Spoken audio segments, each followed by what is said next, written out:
हम आते हैं next, national policy on education 1986। लेकिन ये पॉलिसी बनाने से पहले 1985 में एक पॉलिसी डॉक्यूमेंट आ गई थी जिसका टाइटल था challenges of education a policy perspective. ठीक है, मतलब 1968 में आपका एनपीई आया, नेशनल पॉलिसी ऑन एजुकेशन।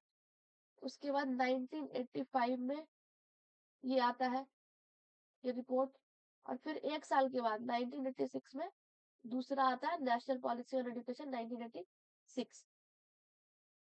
तो जो भी चीजें इस 1985 वाले डॉक्यूमेंट्स में थी, उसी के आधार पर, उसी में जो रिकमेंडेशन थी, जो भी चीजें थी, उसी के आधार पर ये नेशनल पॉलिसी ऑन एजुकेशन 1986 बनती है। ठीक है, तो देखो जो रिकमेंडेशंस थी नेशनल पॉलिसी ऑन एजुकेशन 1986 के मेजर रिकमेंडेशंस वो क्या क्या थी। इसने सजेस्ट किया कि एक नेशनल सिस्टम ऑफ एजुकेशन होना चाहिए, वेरी इंपॉर्टेंट। इस सिस्टम में क्या होगा, जो एजुकेशनल स्ट्रक्चर है वो सेम, जो 10+2+3 की कोठारी वाली कोठारी, फिर नेक्स्ट एजुकेशन कमीशन और फिर ये वाली कमीशन, इसमें कोई चेंजेस नहीं है। This national system of education was based on a national curricular framework, curriculum होना चाहिए। तो एक नेशनल करिकुलम फ्रेमवर्क बनाया गया, उसी के आधार पर ये जो नेशनल सिस्टम ऑफ एजुकेशन इसको बनाया गया। क्यों? ताकि पूरे के पूरे कंट्री में यूनिफॉर्म सिस्टम ऑफ एजुकेशन हो। इसके लिए जरूरी था कि आपका करिकुलम फ्रेमवर्क हो, जिस फ्रेमवर्क को हर यूनिवर्सिटीज, स्कूल्स, कॉलेजेस फॉलो करेंगी। The policy gave due importance to education and care of young children, particularly the first generation learners, recommended early childhood care and education program for children integrated with integrated development services, balwadis, pre-primary schools of the state government and municipalities, daycare centers। तो इस policy में ज्यादा emphasis किसको दिया, तो young बच्चे हैं या फिर खासकर वो जो फर्स्ट अपने पूरे जनरेशन के पहले लर्नर है, फर्स्ट जनरेशन, उन पे ज्यादा जोर दिया गया और रिकमेंड किया कि जो अर्ली चाइल्डहुड केयर, जो बच्चों की जो एकदम बिगिनिंग में, जो स्टार्टिंग में जो उनका एजुकेशन सिस्टम स्टार्ट हो रहा है, उस टाइम उन पे ज्यादा एम्फेसिस डालना है और उसी हिसाब से एजुकेशन के प्रोग्राम को बनाना है।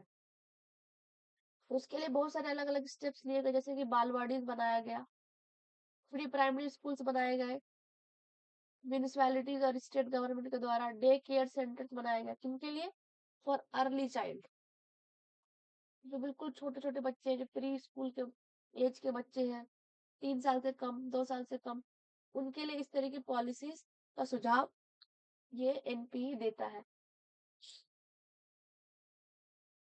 तो national policy on education has given a new thrust to 3 aspects of elementary education.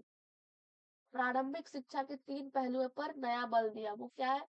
Universal enrolment,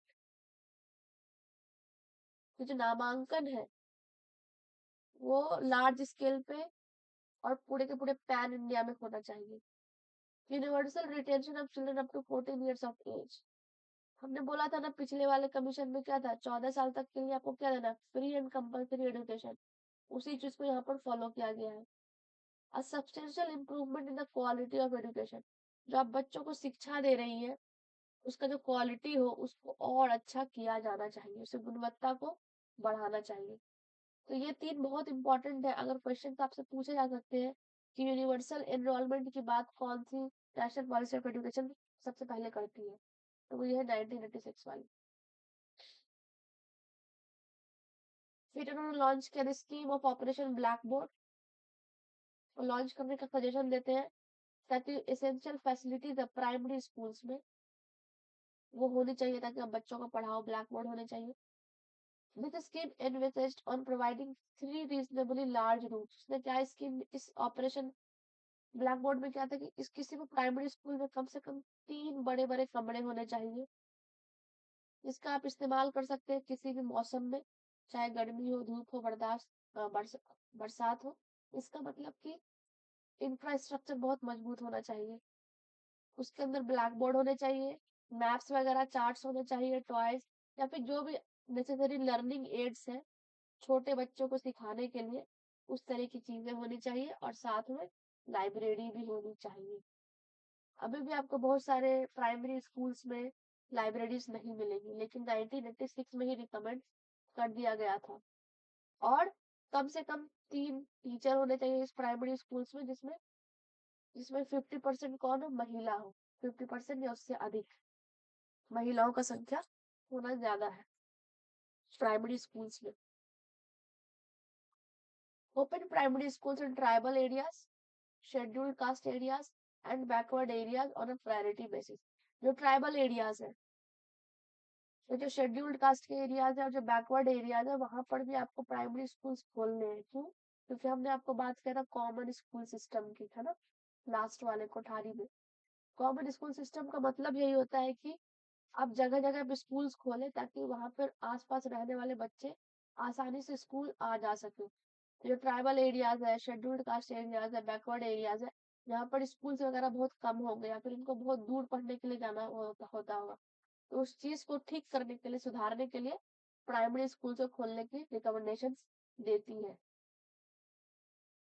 और priority basis set a goal for set 100% enrolment हो SC/ST चिल्ड्रेन की, जिनका एज ग्रुप है 6 से 11 साल के बीच में 1990 तक, मतलब 4 साल का टाइम दे रहा है। 1986 में आ रही है ये रिपोर्ट और 1990 में इनका गोल है कि 100% तक एनरोलमेंट हो जाने चाहिए SC/ST बच्चों की, जिनका एज ग्रुप है 6 से 11 साल तक का।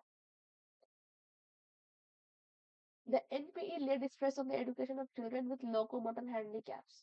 जो फिजिकली चैलेंज्ड है, उनके हिसाब से इंफ्रास्ट्रक्चर डेवलप हो, उनके हिसाब से टीचर्स हो, उनके हिसाब से केयर टेकर्स हो, वो होने चाहिए। लेकिन इसमें क्या है, another mild handicap should be common as a normal children.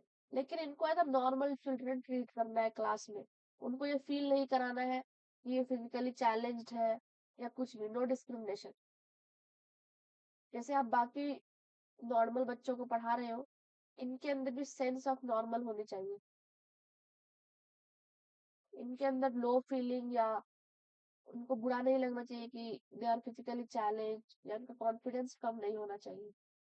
Establishing special schools with hostel facilities at district headquarters for the severely handicapped children।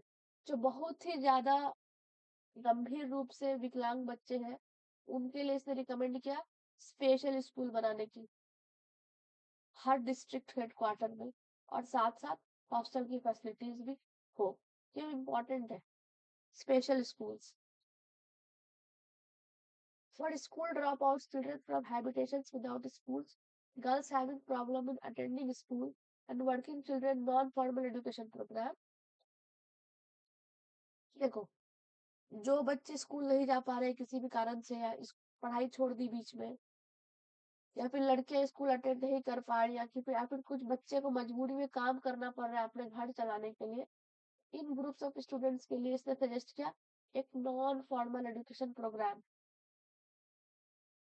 चलाने की। ठीक है, जिसको, और इसको चलाने की जिम्मेदारी किसको दी गई, किसी भी वॉलंटरी एजेंसीज को, NGO वगैरह, और पंचायती राज इंस्टीट्यूशंस को। हर गांव में पंचायती राज इंस्टीट्यूशंस होते हैं, उनकी जिम्मेदारी थी कि वो इन ग्रुप ऑफ स्टूडेंट्स के लिए नॉन फॉर्मल एजुकेशन NFE चलाए अलग अलग प्रोग्राम के तहत। The policy recommended provision of establishing a school system in the unserved areas and providing special facilities for the children with talents and high achievers। ठीक है, वो सारे क्षेत्र जहां तक शिक्षा नहीं पहुंच पाई है, उन सारे क्षेत्रों में स्कूल सिस्टम को, शिक्षा प्रणाली को इस्टेब्लिश करना, वहां तक पहुंचाना। इसमें क्या था, क्या क्या प्रोग्राम्स थे इसके अंदर? Programme to widening access to secondary education enrolment of girls, SCs and STs particularly in unserved areas.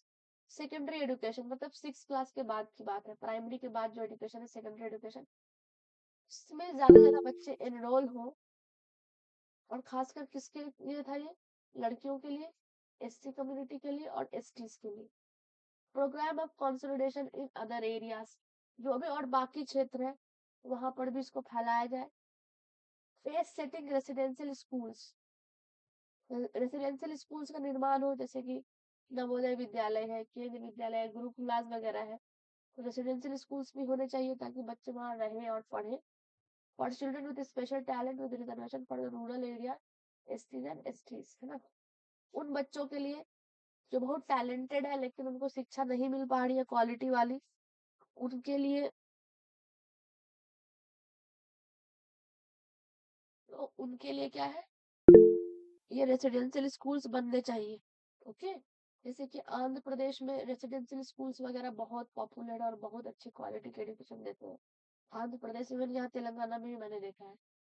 ठीक है, रूरल एरियाज, जो गांव के बच्चे जो पिछड़े हैं, जो छूट जा रहे हैं, उनके उनके लिए स्पेशल अटेंशन देना। जो एससी कम्युनिटी के बच्चे जो स्कूल नहीं जा पा रहे हैं उनके लिए। और फिर शेड्यूल्ड ट्राइब, जहाँ तक स्कूल पहुंच ही नहीं पा रहा है, वो छूट गए हैं main stream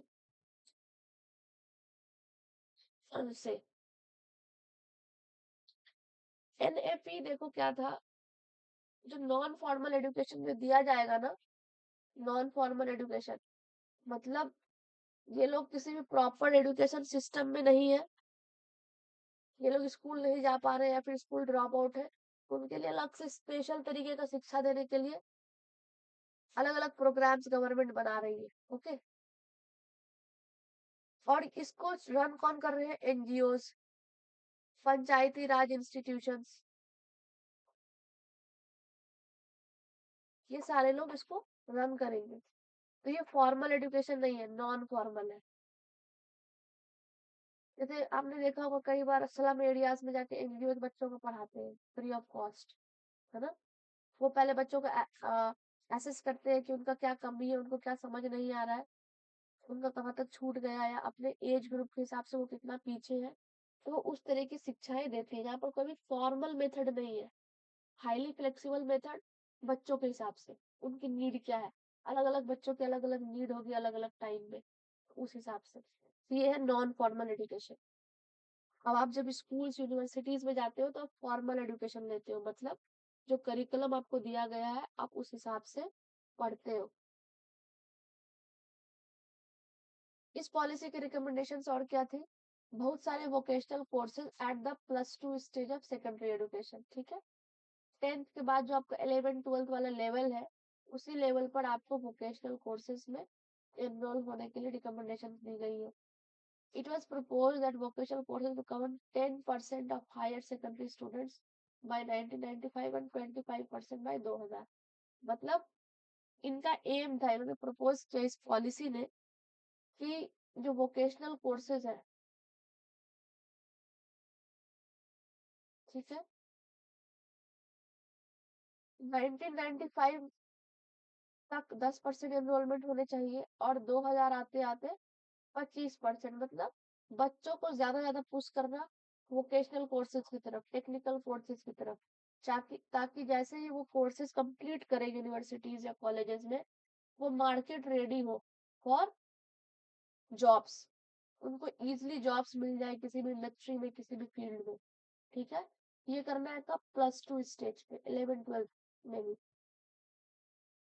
encouraging the establishment of autonomous department and autonomous colleges according to UGC directives।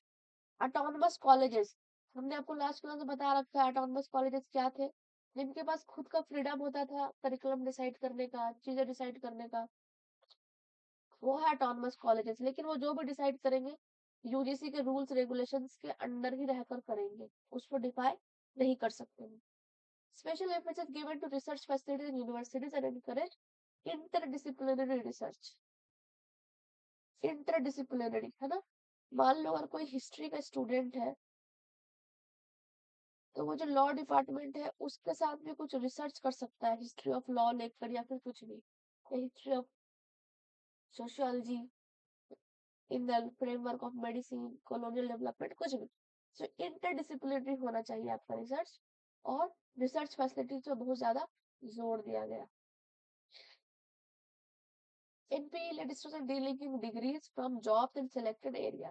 इसने बोला डिग्री, जो आपको बैचलर की डिग्री मिल रही है, और जॉब्स, इन दोनों में कोई लेना देना नहीं होना चाहिए।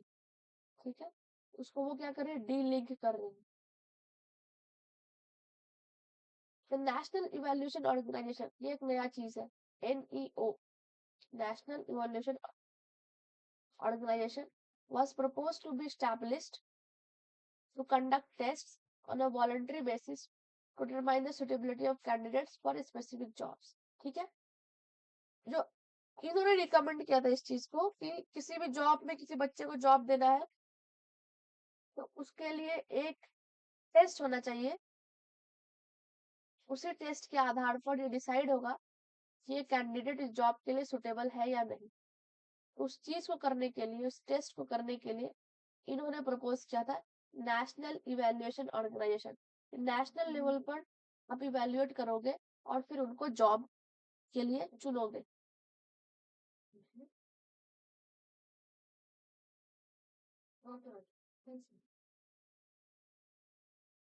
ठीक है,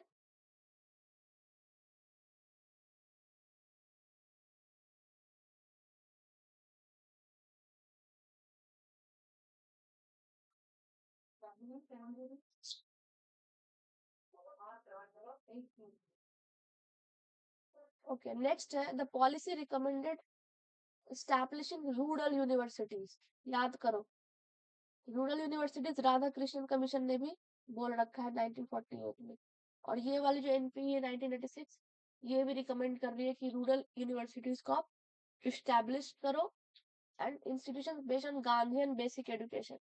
गांधी जी की जो बेसिक एजुकेशन थी, नई तालीम, उसके आधार पर भी इंस्टीट्यूशंस बनने चाहिए।